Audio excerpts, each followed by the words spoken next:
And then there's Steve Scalise. He's the minority whip who bills himself as David Duke without the baggage. That's Steve Scalise, David Duke, the KKK leader, and both of them, Scalise and David Duke, are from Louisiana.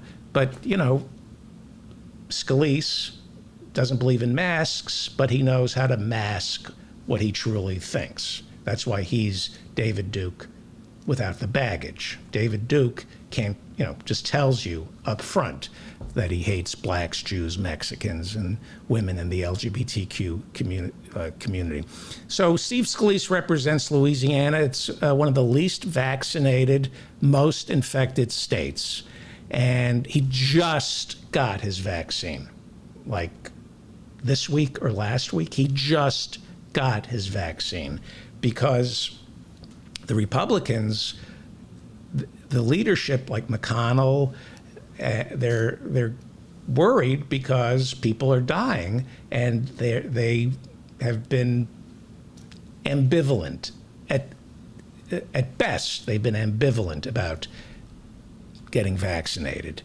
And so Scalise is the whip. He got the message, go get your vaccine, and he got his vaccine last week.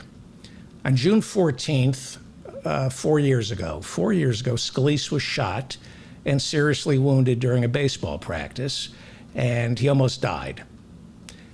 He still opposes an assault weapons ban. He still opposes an assault weapons ban. I don't know what it takes. I have no idea what it takes for these people to realize that they're killing us and themselves. Steve Scalise, David Duke without the baggage, the whip, like what is that, second or third in command of the Republicans in the House, he is opposed to Nancy Pelosi's mask mandate. And he said, after hearing that he had to wear a mask, this isn't about science, like he knows anything about science. This isn't about science, it's about government control. And he doesn't want to wear a mask. He doesn't think he should have to wear a mask. And he says, first they told us, don't wear a mask. Then they told us, wear a mask. Then wear 2 masks. Then get the vaccine and you don't have to wear a mask. Now they tell us, never mind, wear a mask. It's like a Jackie Mason. If I could imitate Jackie Mason, this is like a Jackie Mason routine. He says, this isn't about science, it's about government control, right? Again, like Chip Roy, the idiot from Austin? He wants certainty. Do I wear a mask? Do masks work? Do vaccines work? It's a whole host of things that you have to do to fight COVID. And so he got his first dose, his vaccine. He's only been jabbed once.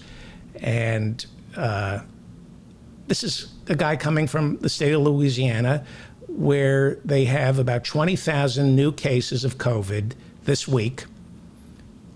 Highest number of COVID hospitalizations in a month in the country. And let's listen to Steve Scalise lying about the vaccine and lying about his belief in vaccines. Here he is doing, honoring Mitch McConnell and telling people to get vaccinated.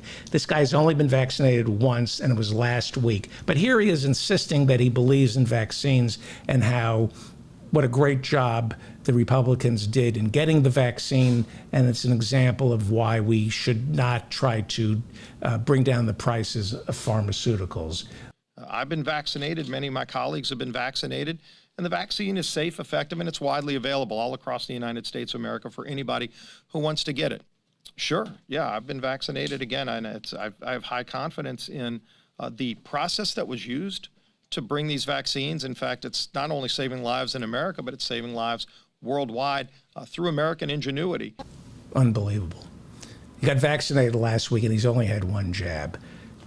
And he creates just enough confusion that people, his constituents, don't don't know whether or not to wear a mask or get a shot. Just enough confusion. Very few people are going to hear Steve Scalise say he got a shot. Very few people are going to hear him say he believes in vaccines. Most people in Louisiana think he doesn't believe in masks or getting vaccinated because he just got his first shot a week ago. And words in action have consequences. This is one of Steve Scalise's constituents. This is what happens when you have a congressperson who you trust. This is a constituent. I think his name is Rowe, something Rowe, and he's one of Steve Scalise's constituents. Scott Rowe is one of them. Here I am, recovering, getting out of here finally tomorrow. Am I going to get a vaccine? No. Why not? Because there's too many issues with these vaccines. This father, former baseball coach, small business owner, and hunter, caught COVID and then he developed pneumonia. Before you got sick, if you would have had a chance to get the vaccine and prevent this, would you have taken the vaccine? Nope. So you'd have gone through this? I'd have gone through this, yes, sir. Don't shove it down my throat. That's what's local, state, federal administration is trying to do, is shove it down your throat. What are they shoving, the science? No, they're shoving the fact that that's their agenda. The agenda is to get you vaccinated. You know who Mr. Scalise is? I know who Steve Scalise is very well. Yeah, I know who he is. He's my congressman. And people are very easily manipulated. We're looking for leadership. And unfortunately, the Republican Party leadership is being led, is getting its talking points from people who have nothing to do with Washington, D.C.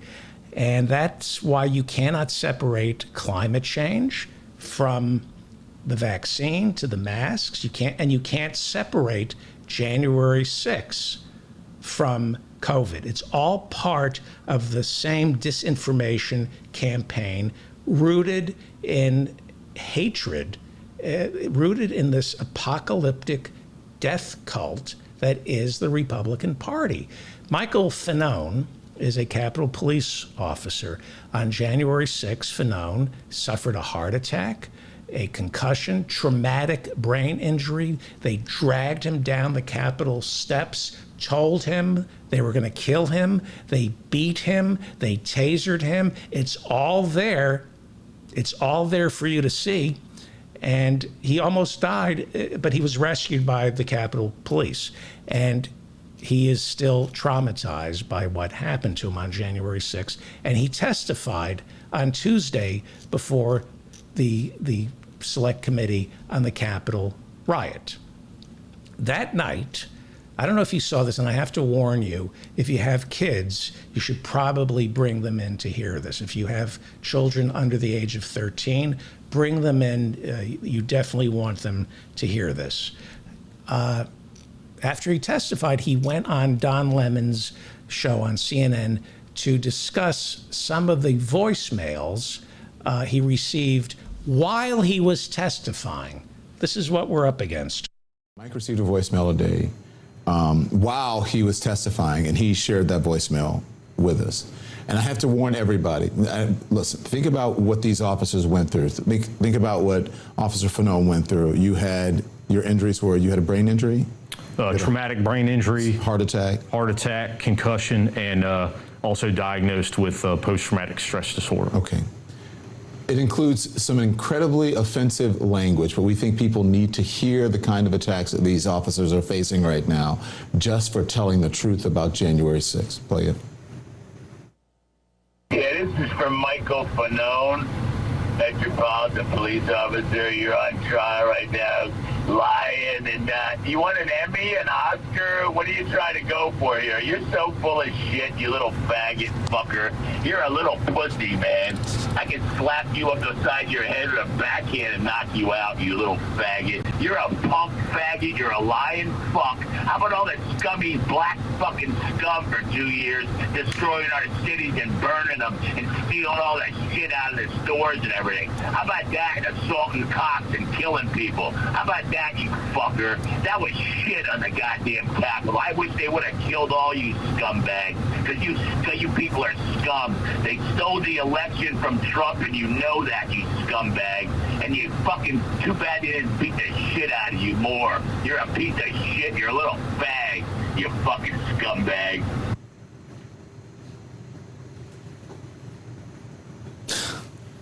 It was important for you. You did not want us to censor that. What do you say to that? What do you want people to know? And that idiot. I mean, I remember like my first reaction immediately after listening to that phone call, which I actually received while I was testifying in the hearing today. This is what happens to people that tell the truth in Trump's America. So you cannot separate, as I said, you cannot separate climate change denial. You cannot separate anti-vaxxers, anti-maskers from the people who trivialize January 6th.